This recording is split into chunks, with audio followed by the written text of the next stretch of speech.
మంగళవారం బయలుదేరాము ఇక్కడ. అంటే ఏం జరిగిందంటే ఇప్పుడు లైన్ 8 గంటలకల్లా వెళ్ళాం, బయట నిలబడ్డాం.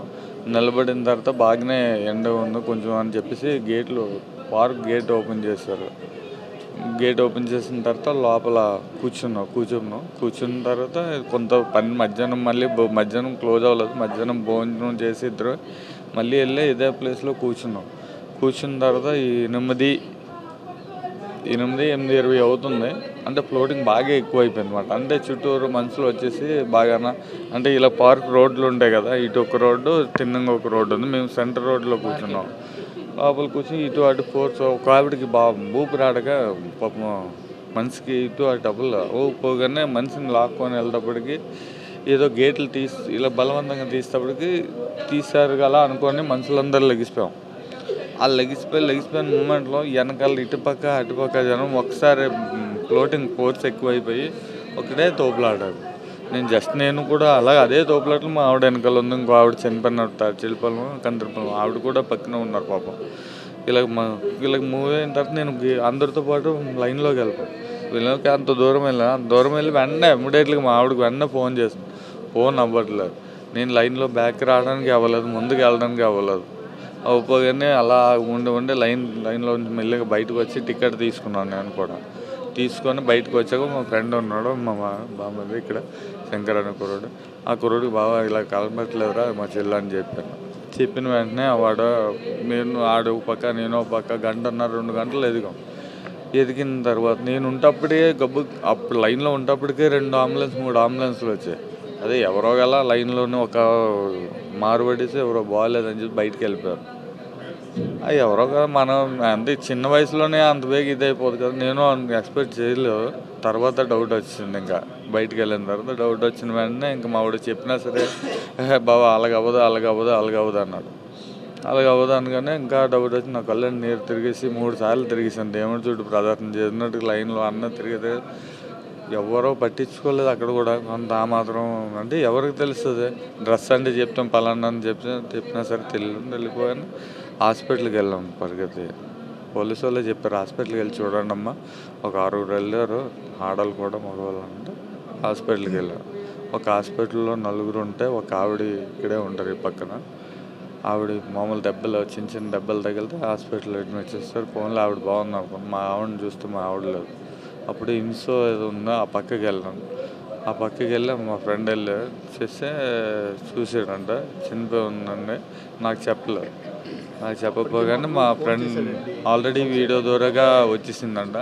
మా ఫ్రెండ్ అక్కడికి వెళ్ళి చూసి మా తమ్ముడికి ఫోన్ చేసింది. మా తమ్ముడు నాకు ఫోన్ చేసి ఏడ్చి నాకు చెప్పాడు.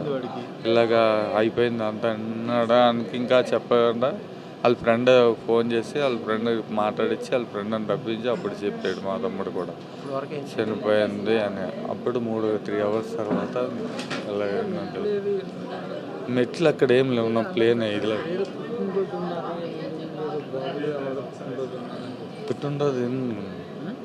పుట్టుండదు మా బాబు దీనిలో మేము ఏంటంటే ఎప్పుడు వెళ్ళలేదు దీనికి ముక్కోట.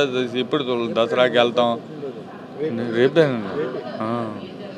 మేము ఏంటంటే అలాగే వెళ్ళాము. ఎంత ఫ్లోటింగ్ ఉంటుందని కూడా లేదు. మా అబ్బాయి అప్పటికి 20,000 నిన్న కొడుకు వేసాను కూడా. మా అబ్బాయి మనడు ఎలాగని చెప్పలేదు. వేస్తే టికెట్ల కన్నా నేను తిడతానని చెప్పి అంత డబ్బులు ఎందుకు వేస్ట్ చేస్తావు టికెట్ల కన్నా చెప్పేసి ఏమని చెప్పకుండా మామూలుగా ఏమన్నాడు. ఏమంటే టికెట్ కూడా తీసుకోలేదు ఆడు తిడతానని. మేము లక్కీ అలాగే వెళ్ళాం. అంటే బుధవారం వెళ్ళవలసిందే, అది టికెట్ క్యాన్సిల్ చేసి 7వ తారీఖు టికెట్ మనం తత్కాల్ చేయించుకొని 3rd ACలో వెళ్ళిన తర్వాత మాకు తెలిసిన వాళ్ళు అంటే బ్యాంకు దీంట్లోనే 3 రూములు ఉన్నాయి. 2 రూములు ఒక దగ్గర, ఒక రూమ్ ఒక దగ్గర. ఆ 2 రూముల్లోనూ మేము ఉన్నాం. స్నానాలు చేసి టిఫిన్ చేసి ఆ లైన్లో ఉన్నాం అంతండి. సాయంత్రం 8:20, 8:30 కల్లా మా ఆవిడ చనిపోయి ఉంటుంది. నాకు తెలిసింది మాత్రం 11 ఆ టైం అయిపోయింది. చాలా పోలీసులు ఉన్నారు. అంతా ఇంత బార్గేట్, ఇంత లావు గేట్, చాలా పెద్దది పార్క్ గేట్. వాళ్ళు కూడా ఏం చేయాలి. ఒక్కసారి ఒక 3,000 పైన జనం ఉంటారు. ఒక్కసారి ఫోర్స్ వచ్చి తోసుకొని వచ్చేసారు అందరూ. ప్రభుత్వ వైపును మనకంతా ఏమని చెప్తే మనం అంత జనంలోని మనలాంటి వాళ్ళే నా పక్కన పోనీ మా ఆవిడని వెనకాల పట్టుకున్నాం. ఈవిడి పక్కన ఒక ఆవిడ కూడా చనిపోయిన ఆవిడ నా పక్కనే ఉన్నది తప్పు. ఆవిడ కూడా పాపం చనిపోయారు. నేనేంటి మనం ఎవరికెవరు అంత దూరంలో వచ్చి మరి అంత జనంలో ఎవరు మట్టారో మా ఆవిడనే ఎవరు మట్టారో తెలియదు. ఆవిడకి ఆవేశంగా చనిపోయిందో తెలియదు. ఇంకా ఫుల్గా ప్రెస్సింగ్లోనే నాకు తెలియదు. ఆ రిపోర్ట్స్ వచ్చి వారం తర్వాత వస్తాయి అన్నారు. అంతే వారం తర్వాత మేమే పంపిస్తున్నాం. ఈఓ గారిని ఒకరిని బండిలో పంపించారు, వెహికల్ ఇచ్చారు. తర్వాత ఇంకో వెహికల్ కూడా సపరేట్గా ఎవరైనా ఉంటే 18 సీటర్ ఒకటి ఇచ్చారు వెళ్ళడానికి. అక్కడ అన్ని సంతకాలు పెట్టించుకొని మరి అవన్నీ ఫార్మాలిటీస్ అన్నీ మనకు తెలియవు. ఫుల్గా సంతకాలు అడిగారు, అన్నీ ఇచ్చాం మేము. అది ఇక్కడికి వచ్చి ఏదో ఎంఆర్ఓ గారు వచ్చి చేస్తానని చెప్పేసి చెప్పారండి. అంతే ఇంకా అంతే సార్. ఇంకా అంతమించి నేను అబ్బాయి యూఎస్ఏలో ఉంటాడు. మొన్న వెళ్ళాడు చదువుకు పంపించాం లోన్ తీసి. ఒక్కడే అబ్బాయి.